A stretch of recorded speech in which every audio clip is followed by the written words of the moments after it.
Bene amici, bentornati, continuiamo a parlare degli anni venti. L'altra volta abbiamo parlato degli Stati Uniti d'America, adesso vediamo la Francia e la Gran Bretagna. All'inizio di questo ciclo vi ho detto che paesi vincitori della Prima Guerra Mondiale, paesi dell'intesa, Francia e Gran Bretagna tuttavia restano distrutti dopo la Prima Guerra Mondiale, totalmente indebitati con gli Stati Uniti d'America, con l'economia da ricostruire, una crisi con disoccupazione, inflazione, gravissima crisi economica. Francia e Gran Bretagna, abbiamo detto anche questo, riusciranno a superare le difficoltà e i sommovimenti politici, essendo paesi con una tradizione molto lunga di democrazia alle spalle, essendo paesi che hanno la libertà nel DNA, soprattutto la Gran Bretagna, supereranno la crisi durissima politica ed economica e le agitazioni socialiste degli anni venti, non abbandonando la democrazia, a differenza di Germania e Italia che travolte dalla crisi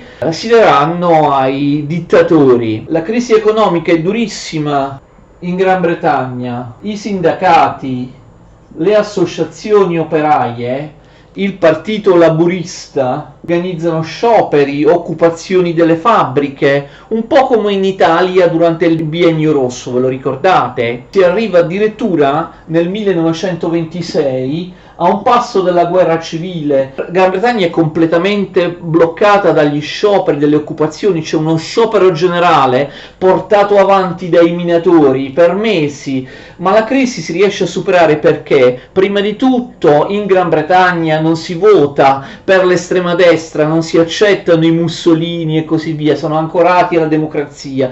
I due principali partiti, laburisti e conservatori, Tories, erano entrambi partiti democratici. Il partito laburista, ve lo ricordate, è il più riformista, il più moderato di tutti i partiti operai europei, non ha mai voluto la rivoluzione sovietica come faceva il PSI massimalista in Italia e il PC, partito comunista italiano. Quella dei laburisti inglesi era una sinistra moderata e quindi di fronte allo sciopero generale, al disastro del paese, i laburisti tennero i nervi saldi, abbandonarono gli estremisti e trovarono dei compromessi. E comunque furono sconfitti dai conservatori. Pian piano, alla fine degli anni venti, l'economia della Gran Bretagna riesce a riprendersi. Cosa importante è che a partire dagli anni venti il tradizionale bipolarismo britannico, ricordate l'alternanza tra due grandi partiti, mentre gli altri partiti non contano quasi niente, alternanza, bipartitismo favorito, ve lo ricordate, dal sistema elettorale uninominale maggioritario, prende un'altra veste perché ai Tories, al partito conservatore, si affianca come partito più forte il partito laburista, mentre per 2 o 3 secoli in precedenza, vi ricordate, il bipartitismo era tra conservatori e liberali, i Whig. Ricordate che all'inizio del Novecento il partito laburista era andato al potere alleato dei liberali, dei Whig, quelli di Asquith e di Lloyd George. Benissimo, adesso il partito laburista negli anni 20 diventa più forte, più votato del partito liberale. Dopo 3 secoli di grande importanza nella scena politica inglese, il partito liberale diventa un partito piccolo, di scarso significato, che non conta granché, come è ancora oggi. E quindi negli anni 20 il posto di principale antagonista dei Tories, dei conservatori, viene preso dal partito laburista al posto del partito liberale. Il problema però è che l'alternanza si realizza quasi mai, cioè tra questi due partiti principali, il più forte, il partito conservatore, quindi il partito laburista, andò al governo nel 1924 per pochi mesi con Ramsay MacDonald, con un governo tra l'altro che molto moderato, alleato con i liberali, però in realtà a partire dal governo Baldwin nel 24 il partito conservatore domina sia negli anni 20 sia negli anni 30. Il partito laburista, pur essendo il principale concorrente dei conservatori, i laburisti restano quasi sempre il secondo partito nella politica britannica. Abbiamo un dominio da parte dei conservatori sia negli anni 20 sia negli anni 30. Coloro, vedremo, che trattarono con Hitler, vedremo, o portarono avanti la seconda guerra mondiale contro Hitler, erano tutti del partito conservatore. La Gran Bretagna mantiene la sua democrazia, supera la crisi, ma non sarà mai una grande potenza come era prima della prima guerra mondiale. La prima guerra mondiale fu il suicidio dell'Europa. A partire da circa il 1650, ve lo ricordate, la Gran Bretagna era sicuramente stata per quasi 3 secoli la prima potenza mondiale, ma adesso negli anni 20 il suo ruolo viene superato dagli Stati Uniti. Gli Stati Uniti sono adesso la prima potenza mondiale che guida l'Occidente. Abbiamo parlato dei Roaring Twenties, gli anni 20 degli Stati Uniti. La Gran Bretagna non ce la fa più a reggere la concorrenza con gli USA. La Gran Bretagna fa di tutto per mantenere il gold standard, si chiama Exchange Gold Standard, che era anche una questione di principio. Exchange Gold Standard, che cos'è? Il fatto che l'unica moneta al mondo che potesse essere garantita dall'oro e convertibile in oro era la sterlina. In qualunque punto del mondo tu potevi pagare o essere pagato in sterlina. La sterlina era la moneta internazionale perché era l'unica agganciata all'oro, l'unica moneta al mondo che poteva essere cambiata a vista in oro. Exchange Gold Standard. Davi le sterline, ti davano l'oro, oppure davi l'oro, ti davano le sterline. C'era una convertibilità immediata a vista sterlina-oro. Questo Exchange Gold Standard la Gran Bretagna vuole mantenerlo a tutti i costi negli anni 20 e negli anni 30, ma non ce la fa più. La sua moneta, la sterlina, è diventata troppo debole. Il fatto di voler per motivi di prestigio mantenere Exchange Gold Standard provoca anche dei danni economici alla Gran Bretagna. Ormai era il dollaro statunitense quello che si stava affermando in tutto il mondo. La Gran Bretagna non sarà mai una grande potenza, la grande potenza che era stata prima della prima guerra mondiale. La Gran Bretagna non ha più neanche i soldi, la potenza per gestire l'impero coloniale. Intelligentemente lo trasforma in Commonwealth, come ancora adesso è. Nel 1919 ci sono colonie britanniche, soprattutto quelle bianche, per esempio il Canada o l'Australia, la Nuova Zelanda oppure il Sudafrica, che in realtà il Sudafrica aveva i bianchi come minoranza, però i bianchi dominavano sui neri che venivano schiavizzati. Queste colonie diventarono dei dominions, cioè praticamente degli stati liberi. Il dominion era di fatto, a differenza di quel che può sembrare dal nome, degli stati liberi che solo formalmente riconoscevano il sovrano inglese come loro capo di stato. Di fatto la Gran Bretagna deve concedere lo stato di dominion, di stato libero, soltanto formalmente sottomesso alla Gran Bretagna, almeno alle colonie bianche, dove prevalgono i discendenti degli anglosassoni che le hanno occupate: Canada, Australia, Nuova Zelanda, Sudafrica. Quindi l'impero britannico non è più veramente un impero, deve riconoscere la libertà a moltissimi stati. Molti altri iniziano a ribellarsi, a portare avanti un processo di decolonizzazione. Nasce il nazionalismo, per esempio in India, che è sempre stata una delle colonie più importanti della Gran Bretagna. Negli anni 20, 30, 40, grazie anche alle proteste del carismatico Gandhi, il Mahatma Gandhi, l'India reclama la sua indipendenza. L'avrà soltanto dopo la seconda guerra mondiale, ma comincia a reclamarla negli anni 20. Quindi abbiamo il declino complessivo della potenza britannica. In realtà un processo di decolonizzazione all'interno dell'impero britannico avviene subito negli anni 20 in Irlanda, posto che l'Irlanda possa essere considerata una colonia, dipende dai punti di vista. L'Irlanda faceva parte del Regno Unito a tutti gli effetti. Che cosa succede in Irlanda? Vi ricordate che ne abbiamo già parlato? L'Irlanda aveva ottenuto la Home Rule subito prima della prima guerra mondiale, grazie ai governi di coalizione liberali e laburisti. Vi ricordate che la Home Rule era stata congelata perché si disse: la attueremo l'autonomia dopo la fine della prima guerra mondiale, però in realtà finisce la prima guerra mondiale, il governo è cambiato, non sono più liberali e laburisti, sono i conservatori al governo, non vogliono concedere l'autonomia all'Irlanda, risultato c'è una guerra civile che in realtà comincia già durante la prima guerra mondiale nel 1916, perché i cattolici irlandesi, che sono soprattutto loro gli indipendentisti, praticano la guerriglia, il terrorismo, l'IRA, Irish Republican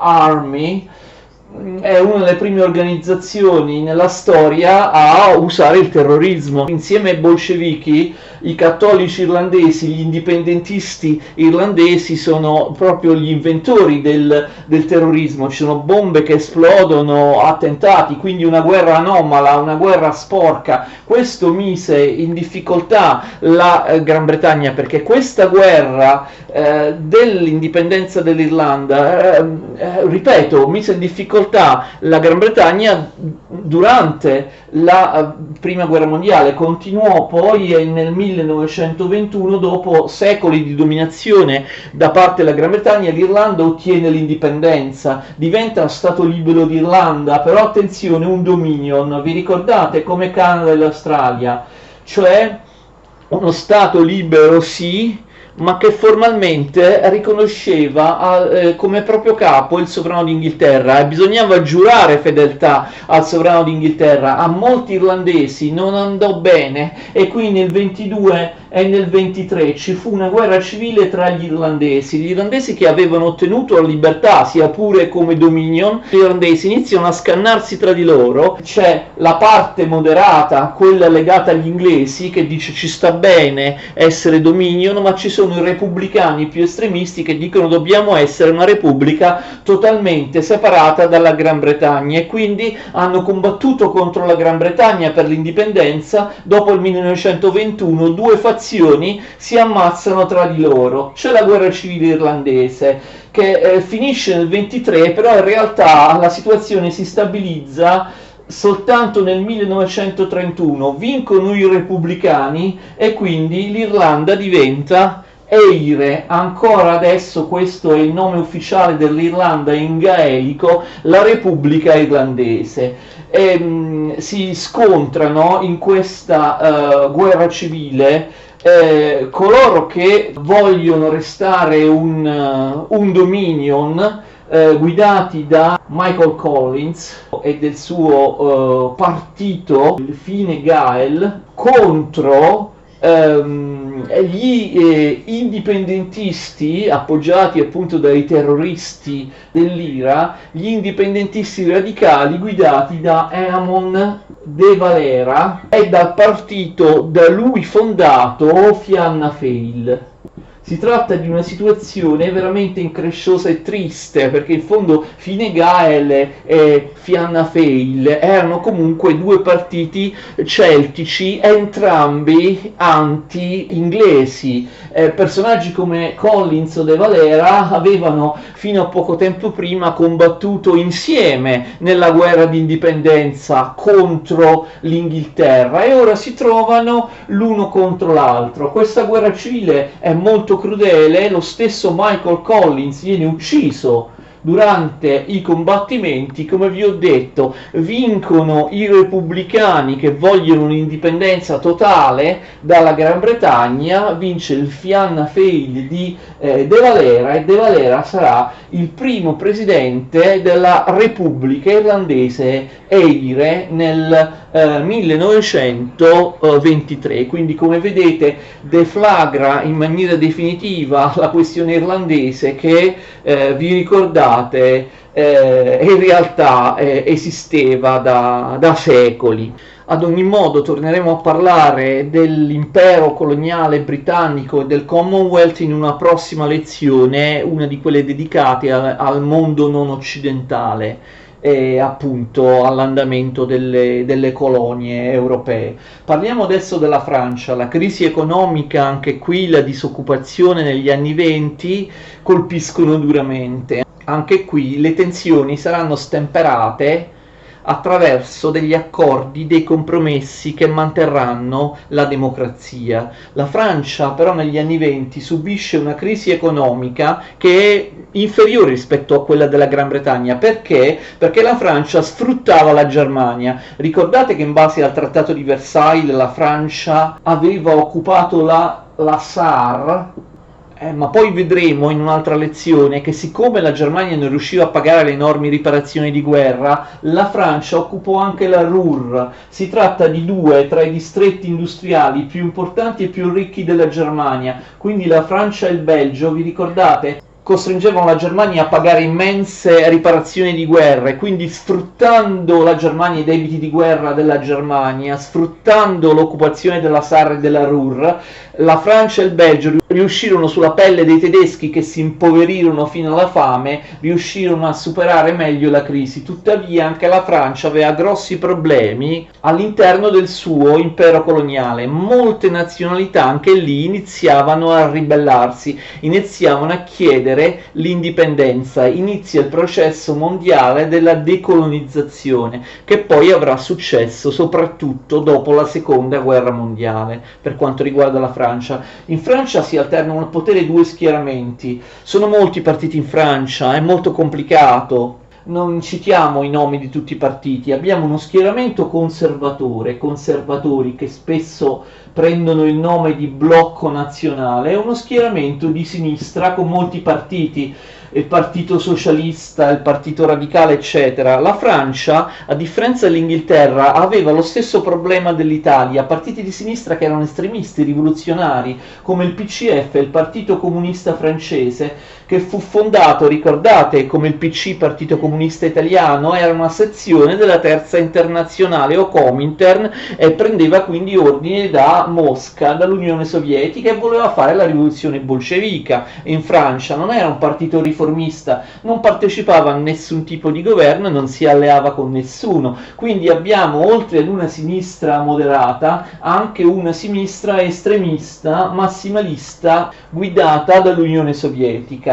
Questo impedì per molto tempo alle sinistre di andare al governo, quindi possiamo dire che come in Gran Bretagna negli anni 20, negli anni 30, si alternano al potere conservatori e sinistra, però ad un certo punto quasi sempre vanno al governo i conservatori con personaggi come Poincaré. Quindi la fine degli anni 20 e tutti gli anni 30 in Francia vengono in realtà dominati dai conservatori. Ora parliamo dei paesi dell'Europa orientale, diciamo centro-orientale, negli anni 20, un argomento generalmente sottovalutato, ingiustamente sottovalutato.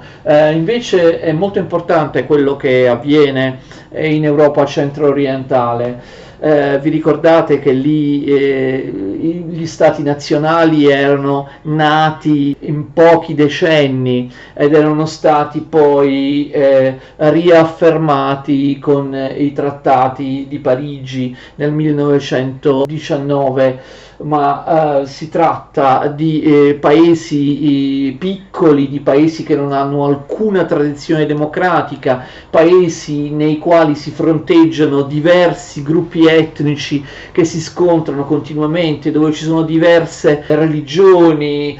Tra i paesi dell'Europa centro-orientale vi sono numerosi territori contesi che portano a scontri di confine, quindi si tratta di una parte dell'Europa fortemente instabile. Non bisogna assolutamente pensare, fate attenzione, che le dittature fasciste siano state limitate in Europa al fascismo di Mussolini in Italia e al nazismo di Hitler in Germania, o magari alla Spagna di Franco. Non è così, ci sono tanti altri paesi europei che diventano delle dittature di estrema destra, delle dittature conservatrici. O prendono a modello il fascismo italiano o il nazismo tedesco, ma a volte sono dittature conservatrici Come in Spagna, lo vedremo in un altro ciclo di video lezione, alla fine degli anni 30 con il dittatore Francisco Franco, sono dittature conservatrici di stampo clericale, conservatore e clericale, con l'appoggio della parte più antiquata della Chiesa cattolica o della Chiesa ortodossa, in alcuni casi in Europa orientale. Quindi non sono propriamente delle forme di fascismo e di nazismo, dittature di stampo clericale, di stampo conservatore, fortemente cattoliche oppure ortodosse. La Spagna diventa una dittatura solo alla fine degli anni 30, lo vedremo in un'altra lezione, ma sin dall'inizio degli anni 20 molti paesi dell'Europa centroeuropea e dell'est europea diventano dittature di destra. Ricordate che nei trattati di Versailles Wilson e gli altri avevano detto che tutti i paesi europei dopo la prima guerra mondiale dovevano essere paesi democratici che rispettavano i diritti umani. Questo non avvenne se non per pochi mesi o per pochi anni. Paesi come l'Albania, la Romania, la Jugoslavia, l'Ungheria, la Polonia, la Bulgaria, vedete quanti paesi ben presto si trasformarono in paesi autoritari. Molti di questi stati neanche esistevano prima della prima guerra mondiale. La Jugoslavia era stata messa insieme con la Serbia, che si era presa pezzi dell'impero austro-ungarico come Croazia e Slovenia. Paesi come questi erano usciti dai trattati di Parigi come democrazie, ma alle spalle non avevano alcuna tradizione democratica, erano sempre stati sottomessi o all'impero austro-ungarico o all'impero ottomano o all'impero russo, imperi che non avevano alcuna tradizione democratica. Quindi molti di questi paesi ben presto diventano dittature di destra. In Romania diventa una dittatura di destra nel 1930 con Carol II, che sarà poi appoggiato anche da Codreanu, il fondatore fascista della Guardia di Ferro, detta anche Legione dell'Arcangelo Michele. Quindi vedete, Carol II in Romania, Zogu in Albania, oppure Re Alessandro in Jugoslavia, vedete, ben presto sono i sovrani monarchi che si mettono a capo di dittature militari. Alessandro Karađorđević in Jugoslavia instaura la propria dittatura nel 1928 e la Jugoslavia soltanto nel 1929 era stata chiamata Jugoslavia. Prima era uscita dai trattati di Versailles con il nome, forse ve lo ricordate, di Regno dei Serbi, dei Croati e degli Sloveni. Il fatto che il re Alessandro Karađorđević diventi il dittatore della Jugoslavia nel 1928 segna la prevalenza, l'affermazione dei serbi, della componente serba a sfavore della componente croata e slovena. Non tutti sono d'accordo, infatti il leader dei nazionalisti sloveni, Ante Pavelić, va in esilio in Italia. Lui aveva fondato il movimento nazionalista croato, nazionalista, razzista, anticomunista e antisemita, nazionalisti croati, gli Ustascia, che vengono appoggiati sia da Mussolini in Italia sia dal maresciallo Horthy, il leader dell'Ungheria. Vedremo poi che cosa combineranno gli Ustascia di Ante Pavelić in seguito negli anni 30. In Polonia, anche qui la Polonia era stata ricostituita. Ricordate che uno dei punti di Wilson era espressamente dedicato alla Polonia. La Polonia era stata ricostituita come una democrazia, ma ben presto il generale Pilsudski impose un suo governo autoritario di estrema destra. Questo avviene nel 1926. Inoltre Pilsudski poi aumentò i suoi poteri nel 1930. Pilsudski era un eroe nazionale polacco, aveva formato delle brigate di resistenza durante la prima guerra mondiale per combattere i russi a favore dell'indipendenza della Polonia. Poi, vi ricordate, aveva condotto subito dopo la fine della prima guerra mondiale la guerra russo-polacca. Pilsudski viene eletto legalmente, democraticamente presidente della Polonia nel 1926, ma rifiuta quell'incarico democratico e si prende tutto il potere trasformando la Polonia in una dittatura. In Bulgaria la dittatura viene imposta nel 1923 da Boris III, che si dà anche il titolo di zar, quindi lo zar Boris III. Quindi vedete come già negli anni 20 molti di questi paesi diventano delle dittature. Molto singolare e molto importante è il caso dell'Ungheria. L'Ungheria rappresenta uno dei pochi successi, sia pure effimeri, del Comintern, d'accordo? Della terza internazionale comunista, vi ricordate, che aveva sede a Mosca. E infatti nel 1919 si costituisce un governo sovietico ungherese, un governo bolscevico che prende ovviamente come modello l'Unione Sovietica, i soviet a Budapest, il governo comunista di Bela Kun. Quindi vedete, si tratta di uno dei pochissimi casi, se non l'unico a livello proprio nazionale, di esportazione del comunismo sovietico in Europa. Tuttavia si tratterà dell'unico caso, cioè il Comintern non riesce affatto ad esportare, come era nelle sue intenzioni, il comunismo sovietico nel resto dell'Europa. L'unico vero caso, quello del governo sovietico ungherese di Bela Kun, viene rovesciato dopo soltanto 130 giorni dal maresciallo Horthy, che al contrario trasforma l'Ungheria da paese socialista a paese fascista. Il maresciallo Horthy scaccia Bela Kun e il governo sovietico in Ungheria grazie all'aiuto della Romania e della Cecoslovacchia. Entrambi i paesi, Romania e Cecoslovacchia, invadono l'Ungheria. Quindi il maresciallo Horthy è il dittatore di estrema destra ungherese nel 1919. Il maresciallo Horthy ufficialmente è il reggente, perché in teoria l'Ungheria era una monarchia. Horthy avrebbe dovuto aprire la strada al ritorno di un sovrano, ma non lo fece mai. Si oppose al ritorno dell'ultimo sovrano austro-ungarico, Carlo IV, come sovrano di Ungheria, e mantenne a lungo il suo potere. Peraltro il maresciallo Horthy non poté fare niente per recuperare la Transilvania o gli altri territori persi dall'Ungheria durante le trattative dei trattati di pace dopo la prima guerra mondiale, e quindi accettò di subire. Nel 1920 firmò il trattato, lo sapete, ricordate, il trattato di Trianon, che tolse all'Ungheria moltissimi territori. Ecco poi il caso importante della Cecoslovacchia, perché poi alla fine la Cecoslovacchia negli anni 30 resta l'unico paese dell'Europa centro-orientale che mantiene gli ideali di libertà e di democrazia. Proprio alla fine sarà circondato lungo tutti i suoi confini da regimi autoritari di estrema destra, fascisti e così via.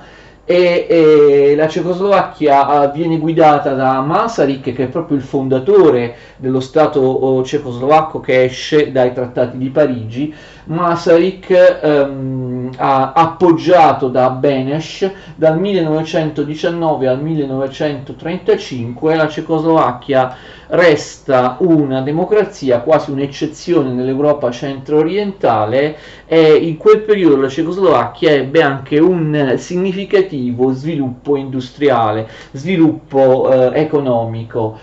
Ci manca l'Austria. Beh, in effetti anche l'Austria resta una democrazia, prima ovviamente di essere inglobata, ricordate l'Anschluss di Hitler, di essere inglobata dal nazismo, ma prima ancora di essere annessa dalla Germania di Hitler, l'Austria comunque negli anni 30 degenera in un regime illiberale. Invece nel corso degli anni 20, nei primi anni 30, l'Austria resta una democrazia. A Vienna in particolare, uno dei poli culturali più importanti d'Europa, a Vienna prevale il partito socialdemocratico, che ha molti voti e spesso riesce a esprimere, anche a eleggere il sindaco di Vienna. Infatti Vienna viene chiamata Vienna la Rossa. Invece nei territori più periferici dell'Austria, quelli che presentano piccoli centri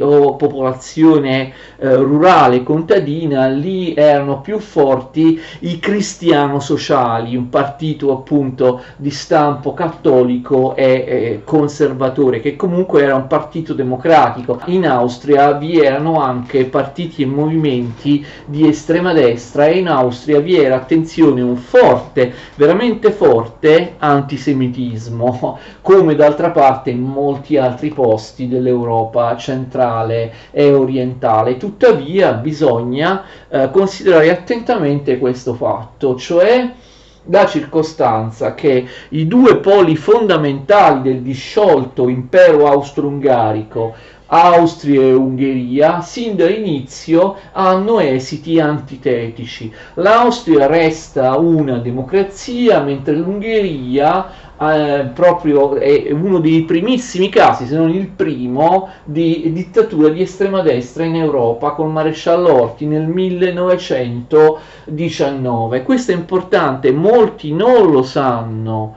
La dittatura fascista di Horthy nel 1919 anticipa, viene prima quella di Mussolini in Italia nel 1922, Mussolini che peraltro crea il regime soltanto qualche anno dopo, nel 25-26, ve lo ricordate? Quindi, e molti non lo sanno, alla fine del 22 Mussolini passa per essere il primo leader fascista dell'Europa, ma non è così. Horthy e l'Ungheria erano venuti prima, nel 1919.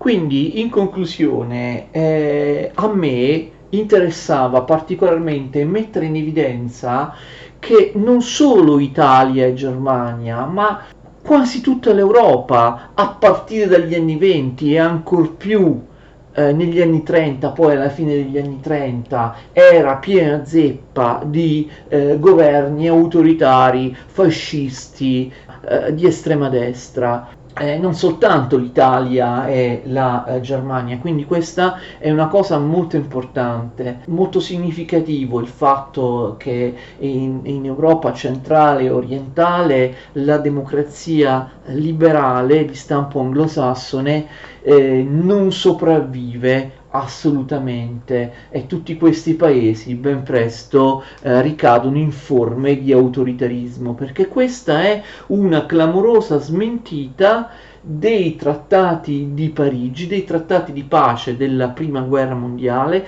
dei 14 punti di Wilson, e quindi dell'intero assetto che i trattati di Parigi intendevano dare all'Europa, cioè un assetto democratico, libero, che però frana ben presto, non frana, ripeto, soltanto in Italia, in Germania, poi alla fine degli anni 30 con Francisco Franco, il dittatore della Spagna, o con l'Estado Novo di Salazar, il Mussolini portoghese in Portogallo. La democrazia frana dappertutto, e spesso questi esiti autoritari e fascisti, dittatoriali nell'Europa, io ve li ho citati credo un po' tutti i paesi, nell'Europa centrale e orientale, non vengono ricordati anche da molti libri libri scolastici vengono semplicemente saltati, omessi.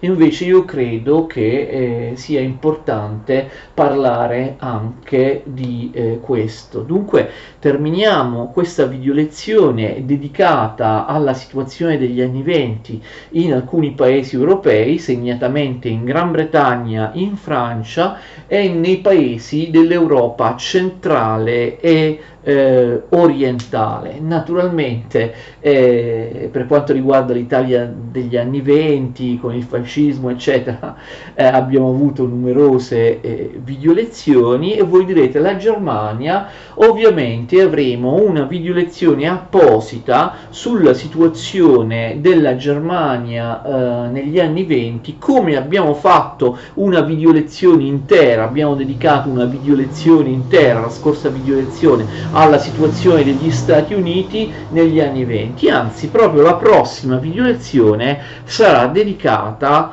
alla situazione della Germania negli anni venti, la famosa Repubblica di Weimar. Quindi continuate a seguirmi, vi ringrazio, arrivederci a tutti.